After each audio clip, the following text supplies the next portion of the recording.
The security guard's hand closed around the man's elbow before he had finished his sentence.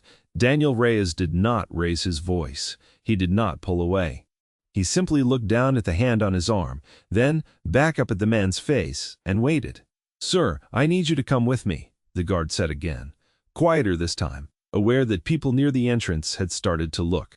Daniel had said twice now that his name was on the list. He had said it the way a man says something he already knows will not matter. The badge at the check-in table had no record of him. The suit he wore did not match the suits around him. He had on a plain gray jacket worn at the cuffs and jeans that had been ironed with more care than most people iron a jacket. His shoes were clean but old. To the two men flanking the entrance of the Meridian Global Summit, he did not look like a man who belonged inside a ballroom where the entry badges alone cost more than most people's monthly rent. "There's been a mistake," Daniel said. His voice was even, not loud, not pleading. "I was invited." "I understand, sir," the guard said, in the tone people use when they do not intend to understand anything. "But I need you to step outside." A small crowd of summit attendees had gathered near the golden doors, watching with the particular hunger people reserve for someone else's public humiliation. A woman in a cream blazer glanced at Daniel's shoes and then away, as if his poverty might be contagious. A man laughed under his breath to his companion. Nobody stepped forward. Nobody asked a single question. It was easier to watch. Daniel let himself be walked toward the exit. He did not fight it. He had learned a long time ago that dignity was not something you had to defend loudly. You simply did not let anyone take it from you. No matter what they did with your body, they could move his feet. They could not move anything else. If you have ever been looked at and immediately underestimated, judged by your shoes, your car, your bank account, before anyone bothered to ask who you actually were, you already know the feeling sitting in Daniel's chest as those glass doors swung shut behind him. Stay with this one until the end, because in about 11 minutes, the woman on that stage was going to stop the most important keynote of her career, in front of 600 of the most powerful investors in the world, and ask a single question that would turn Daniel Reyes from a man being thrown out of a lobby into the reason the entire summit came to a halt. 10 years earlier, Daniel Reyes had been a name people wrote down. He and a sharp, restless woman named Elena Cho had built a logistics optimization company called Verity Route out of a 2-bedroom apartment, one whiteboard, and a stubborn belief that supply chains were broken in ways nobody wanted to admit. Daniel handled the architecture, the algorithms, the unglamorous plumbing that made the whole system work. Elena handled the vision, the pitch decks, the rooms full of people who needed convincing. Between the two of them, they had built something that, by their 5th year, was valued at over $2 billion. Then, in the same 6 months, 2 things happened. Daniel's wife, Marisol, was diagnosed with an aggressive cancer that the doctors were careful never to call treatable. And Verity Route was approached by a private equity group with an offer that would have made both founders wealthy beyond anything either of them had grown up imagining. Daniel walked away from all of it. He did not sell his shares for cash. He did not negotiate a payout. In the chaos of diagnosis and treatment, and 2 small children who did not yet understand why their mother was so tired all the time, paperwork got lost, buried, forgotten. Verity Route's legal team, under new ownership after the private equity deal closed, filed Daniel's departure as a voluntary resignation. No severance requested, no equity claimed. Nobody chased him down to correct the record. It was, for the company, a convenient kind of silence. Marisol died 14 months later. Daniel raised her 2 children, a boy and a girl, who were not his by blood, but were his in every way that mattered, alongside his own daughter, Sophia, who was 6 at the time and did not remember a version of her father that was not exhausted, patient, and entirely present. He took work as an independent systems consultant, quiet contracts that let him set his own hours and be home for dinner. He turned down 2 job offers that would have paid triple because they required travel. He was not willing to do while 3 children needed someone at the bus stop every afternoon. He never once, in 10 years, tried to reclaim what Verity Route owed him. He did not think of it as a debt anyone owed him. He thought of it as a door he had closed on purpose. Elena Cho thought about it differently. In the years after Daniel left, Verity Root grew into something larger than either of them had imagined in that two-room apartment. It merged, expanded, rebranded under a parent holding company called Halcyon Systems and became one of the most quietly dominant logistics infrastructure firms in the world. Elena, now one of the youngest self-made billionaires on any list that mattered, had become the public face of a fortune built on the bones of an architecture Daniel had designed and never been paid for. She had tried to find him. Twice, seriously. And both times, the private investigators she hired came back with the same frustrating result: a man who had scrubbed himself almost entirely from public life, who paid for things in ways that left no trail, who had moved twice and left no forwarding address with anyone who would talk to a stranger asking questions. Daniel was not hiding from her exactly. He simply was not looking to be found by anyone from that part of his life. The two lives did not touch, and he had built it that way on purpose. But Elena Cho did not give up on unfinished business. It was, in fact, the exact quality that had made her a billionaire. The morning of the Meridian Global Summit, she stood backstage in a navy suit, going over her notes one final time, when her chief of staff, a sharp young woman named Priya, leaned in and said something that made Elena go very still. "We found him," Priya said. "Confirmed an hour ago. Daniel Reyes. He's here, in the city. Registered a guest badge under his real name for the general session." Elena had looked up from her notes. "He's here, today. He should be inside already." Elena had wanted to walk the floor herself and find him before she went on stage. But the summit schedule did not bend for anyone, even its keynote speaker. And by the time she finished her final sound check, there were only minutes left before she was due at the podium. She told Priya to find him and bring him backstage the moment the speech began, so she could greet him properly after, away from cameras, the way an apology of this size deserved to be delivered. She did not know, yet, that a man named Garrett Voss, head of summit operations for the third-party events firm Halcyon had already made a decision that would undo all of that planning in less than 15 minutes. Garrett Voss liked control. The way some men like whiskey, carefully, constantly, and never admitting he had a problem with it. He ran event security and logistics for the summit, with the kind of rigid procedural obsession that impressed people who had never had to actually deal with him. Badges had to match the master list exactly. Anyone flagged as unverified was to be removed immediately. No exceptions, no discussion. It was, on paper, a reasonable policy. In Garrett's hands it had become something else entirely. A tool he wielded selectively, generously waived for anyone who flattered him or looked like money, applied with total rigidity against anyone who did not. When Daniel Reyes had approached the entrance that morning, badge printout in hand, the scanner had thrown an error. A syncing issue between the registration system and the check-in kiosks, the kind of glitch that happened at least a dozen times a day at an event this size. Quietly resolved by any competent staffer with access to the master list. Garrett had looked at Daniel for exactly 2 seconds. The jacket, the jeans, the shoes. "System's not showing you," Garrett said, already turning away. "Step aside, please." "I was invited directly," Daniel said, "by Elena Cho's office. My name should be flagged under a manual ad, not the general list." It was, in fact, true. Priya had entered him into the system herself less than an hour earlier, a manual override that had not yet fully synced to the kiosks at the far entrance where Daniel happened to be standing. A 10-minute delay, nothing more. Garrett did not check. "I don't have time for this," he said, and he said it the way men like Garrett always say things like that, as if his impatience were evidence of someone else's dishonesty. Security. Daniel had not argued further. He understood, in the way people who have been dismissed their whole lives understand, that a man like Garrett had already decided the outcome before the conversation started, and that no amount of calm, correct information was going to change a mind that had made itself up based on a jacket and a pair of shoes. Arguing with Garrett would only give him an audience for his certainty. So Daniel simply repeated, once, quietly, that there had been a mistake, and let himself be walked out. He stood on the sidewalk outside the summit's glass entrance, in the cold, and took out his phone to check the time. He had told Sophia he would call her during the lunch break to see how her history test had gone.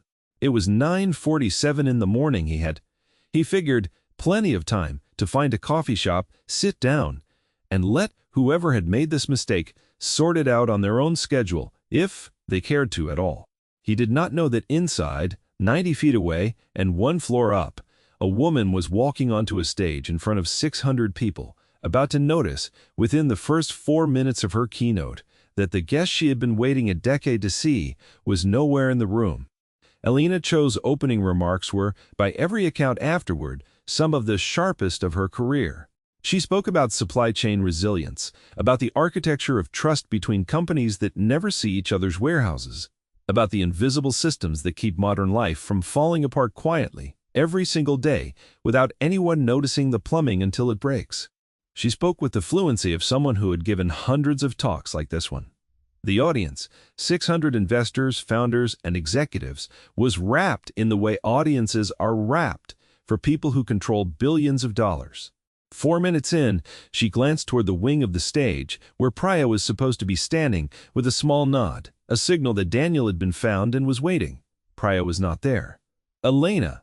Her voice did not waver, because that was not the kind of thing that showed on her face, not in a room like this.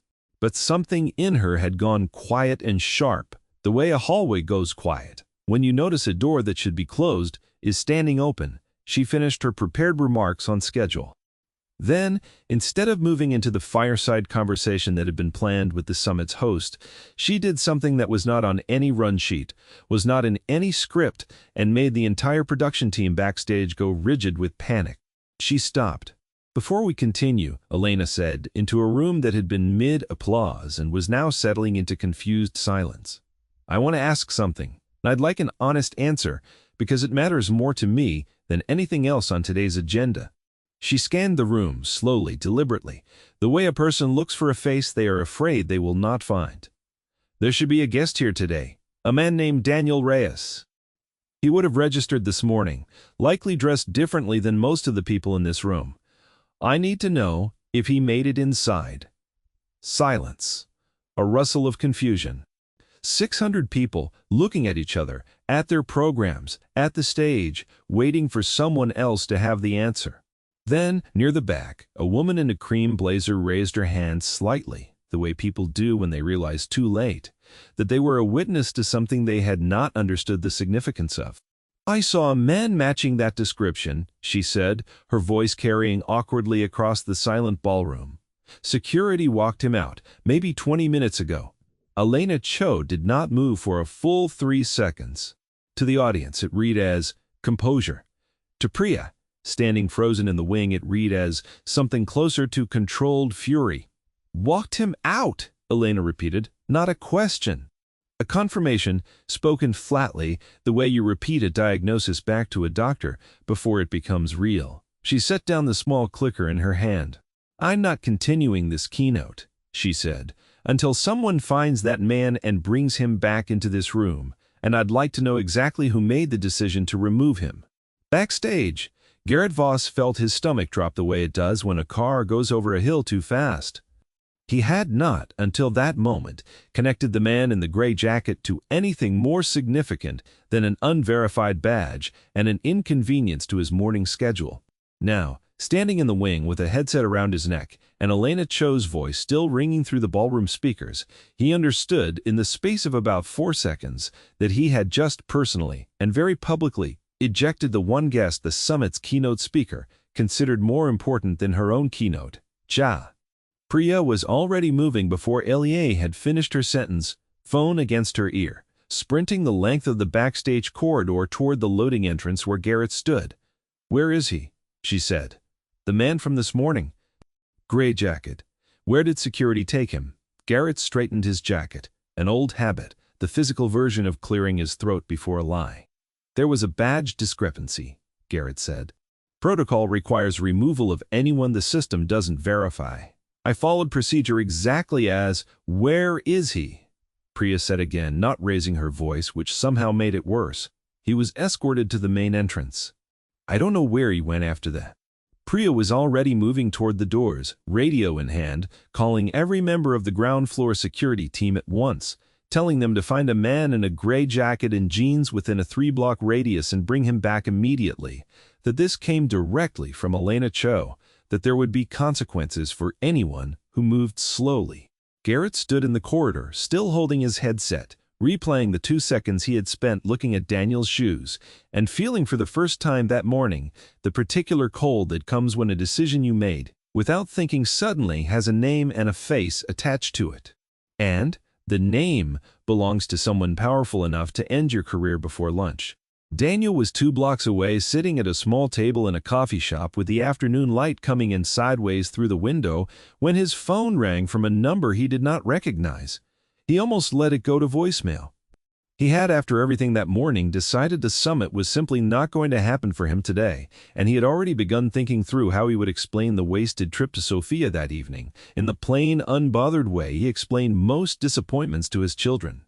Sometimes things do not work out, and that is all right. And here is what we do next, he answered on the 4th ring. Mr. Reyes. A woman's voice, breathless, clearly, having run somewhere recently. This is Priya Anand. I'm Chief of Staff. To Elena Cho. I am so sorry. There was a badge error, a system sync issue, and our security contractor made an error removing you from the building. Elena has stopped her keynote. She's asking for you by name in front of the entire summit. I have a car outside your location right now, if you'll let me bring you back. Daniel sat with the phone against his ear for a moment, looking at the cup of coffee in front of him, at the light on the table, at the ordinary Tuesday he had built for himself over the last 10 years. A life that had nothing to do with keynotes or summits or 600 investors waiting on a stage. She stopped the keynote, he said. Not quite a question. She won't continue until you're back in the room, Priya said. I have a car. 2 minutes away, please. Daniel looked out the window toward the glass building 2 blocks down, where, an hour earlier, 2 men had walked him out by the elbow, while a room full of well-dressed strangers watched and said nothing. All right, he said. I'll come back. He did not rush, getting up from the table. He finished the last of his coffee, left cash for the bill, and folded his jacket over his arm before stepping outside. The same unhurried, deliberate pace he brought to everything, whether it was fixing a broken system architecture or walking back into a building that had just thrown him out. When Priya's car pulled up to the summit's entrance, 11 minutes later, Garrett Voss was standing near the doors, having been ordered there personally, watching a man in a gray jacket step out of a black car and walk toward the same golden doors he had been dragged away from that morning. Garrett opened his mouth to say something, some smoothed-over version of an apology, corporate and careful, the kind of sentence built to protect the speaker more than comfort the listener. Daniel did not look at him. He walked past, the way you walk past a chair that is in your way, not with anger, simply with the understanding that it was not worth the time to acknowledge. Inside the ballroom, Elena Cho stood at the podium in front of 600 silent, increasingly restless investors, refusing to move forward with their own keynote when the doors at the back of the room opened. She saw him before anyone else did. 10 years had put gray at his temples that had not been there before, and something steadier in the way he carried his shoulders, but it was, unmistakably, the same man who used to argue with her over whiteboard diagrams until 2 in the morning, who used to bring her coffee exactly the way she liked it without ever being asked twice. Daniel, she said into the microphone, and her voice, for the first time all morning, was not the voice of a keynote speaker. It was smaller than that, truer than that. The entire ballroom turned to look at the man walking down the center aisle in a gray jacket and worn shoes, and understood all at once that whatever was happening was not on the agenda and was about to matter a great deal more than anything that had been. Ileana stepped down from the stage, which nobody on the production team had ever seen her do mid-keynote. Not once in the 8 years she had been headlining events like this one. She met Daniel halfway down the aisle. "You're the reason I stopped everything," she said, quietly enough, that only the first few rows caught it, though the room's silence was so complete that it carried anyway. "Do you know how long I've been looking for you?" "I wasn't hiding," Daniel said. It was not defensive. It was simply accurate. "I know," Elena said. That's what made it so hard.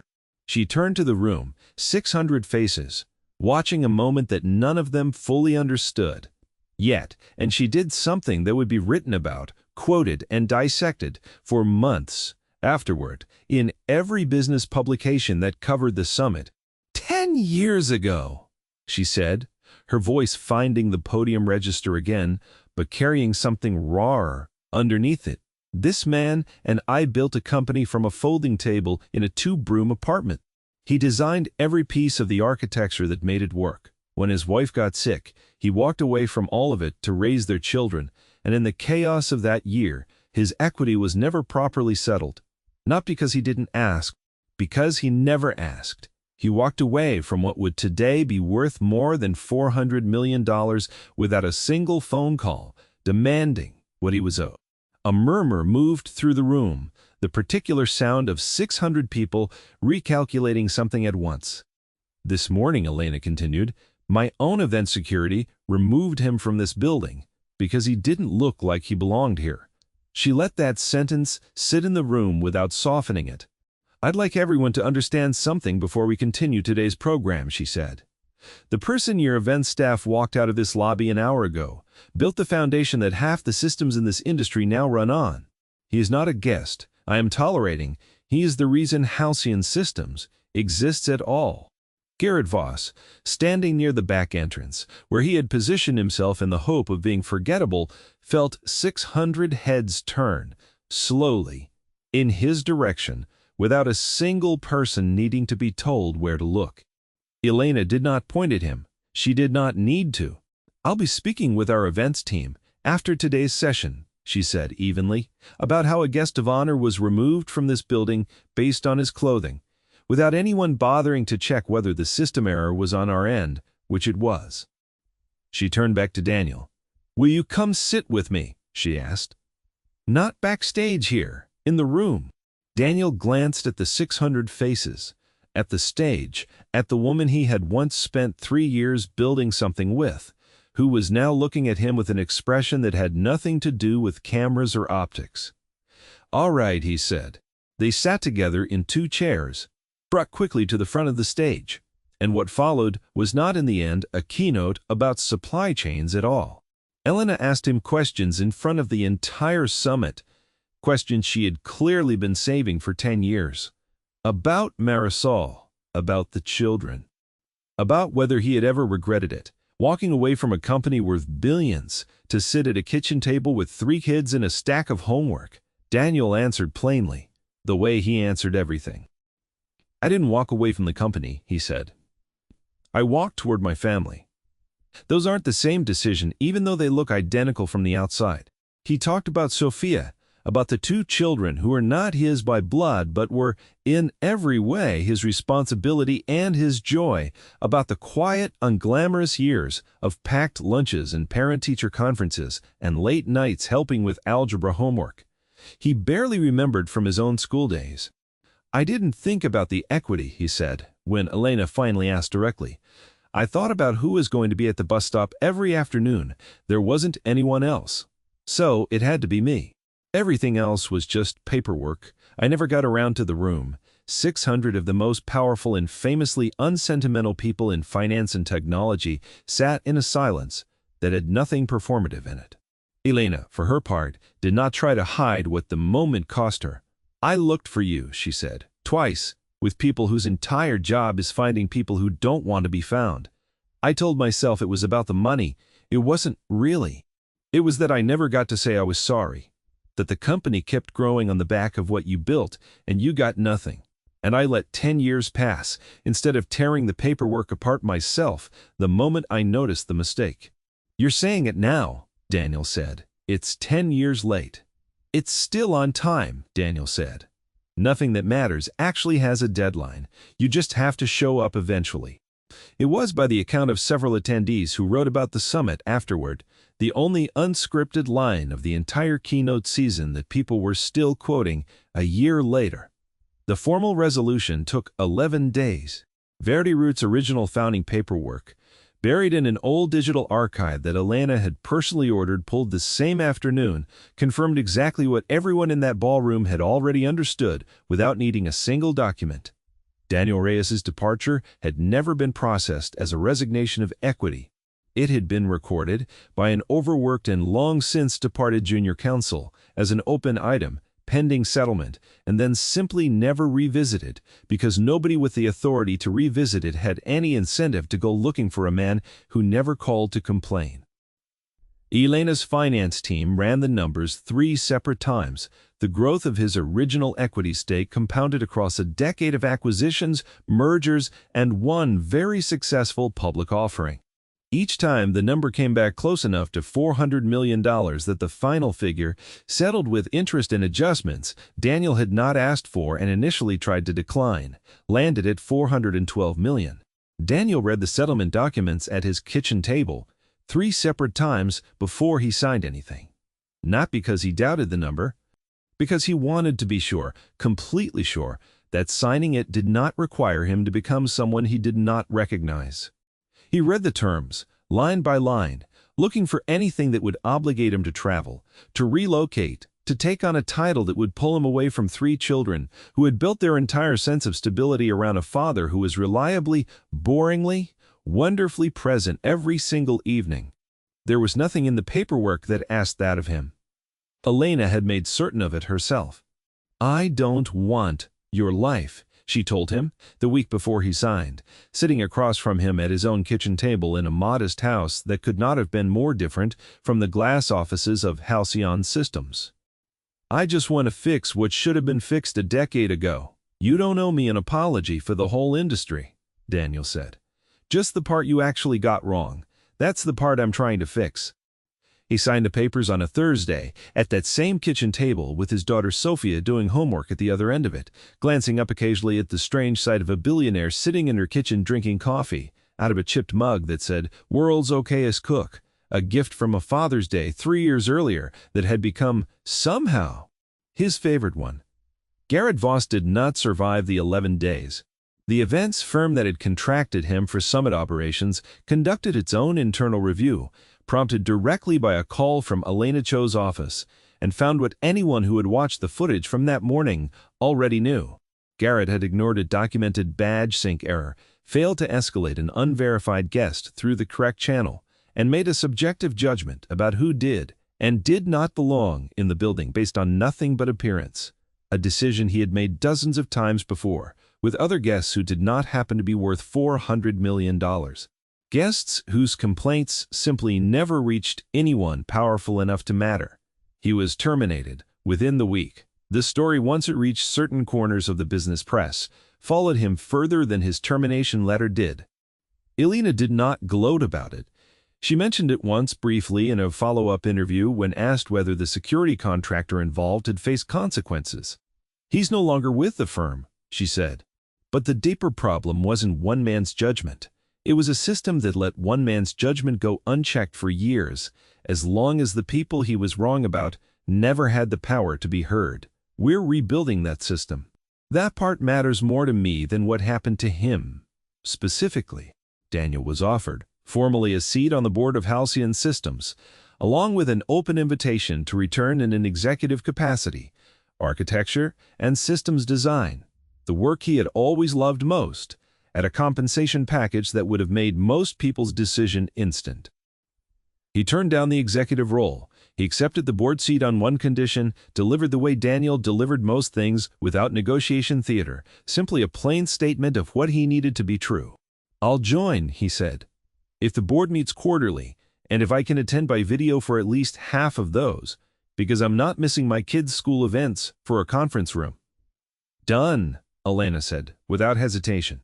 "And I want a formal channel," Daniel added, "for any employee at any level of the company to report exactly what happened to me this morning, without needing to be worth $400 million for anyone to take it seriously."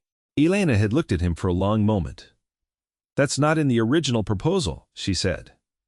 "It should be." She had it written into the governance structure within the month. It became known, informally, and then eventually formally, as the Reyes Protocol. a standing requirement that any guest, employee, or vendor removed from a company facility or event on the basis of a suspected error had the right to an independent review within 24 hours, conducted by someone outside the chain of command that made the original decision. It was a small, procedural thing in a company built on systems and procedures. It was also, in its own quiet way, exactly the kind of unglamorous plumbing Daniel had always been best at building. 6 months later, Daniel drove to a Halcyon Systems regional office 2 hours from his house for his first in-person board meeting, Sophia in the passenger seat, because it happened to fall on a school holiday, and he had never once considered leaving her with someone else when he could simply bring her along. Elena met them in the lobby personally, which the office staff noted was not something she typically did for board members.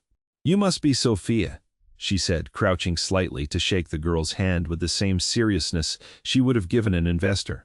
"Your dad built half the systems this company runs on. He built my treehouse too," Sophia said. "It took him longer than he thought it would." "Everything worth building takes longer than you think it will," Elena said, glancing at Daniel over the girl's head. "That sounds like something you put on a slide," Daniel said. "I probably will," Elena admitted.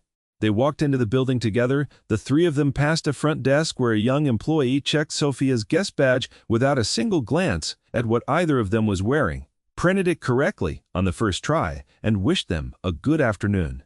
Daniel noticed.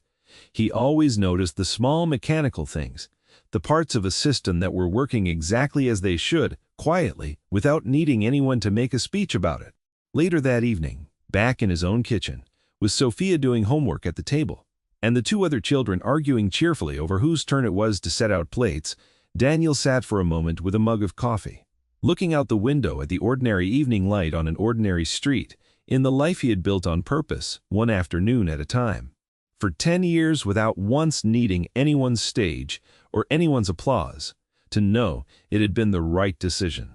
The $412 million sat mostly untouched in an account he checked far less often than people assumed he did. He had set aside funds for the children's education, paid off the house outright, and kept the rest largely where it was. Because the truth, the thing he had told Elena at the podium and meant every word of, was that the money had never been the point. The point had always been simpler than that. Somebody had to be at the bus stop every afternoon.